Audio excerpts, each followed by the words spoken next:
Excuse me, Professor. How can I help you? I was hoping you could sign these exam accommodation forms.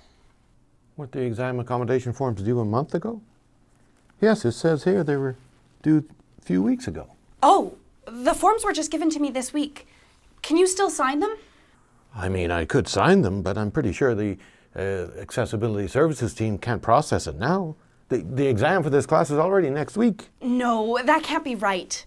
I'm sorry, but there are a lot of students seeking accommodations. That's why they set the deadline ahead of time. Okay, but if the office can't do it, couldn't you make the accommodations for the exam? Excuse me? You know, just put me in a separate room. It shouldn't be too hard, and you can just stay a little later and wait till I finish it up. Well, I really need this. I can't write this exam without it. yes, but It shouldn't be too hard for you. well, And you've been so good with my accommodations this year. It's been such a help for my condition. yes, but And aren't you supposed to help? I'll probably fail this exam if I have to write it with everyone else. It would be a waste of a whole semester. well...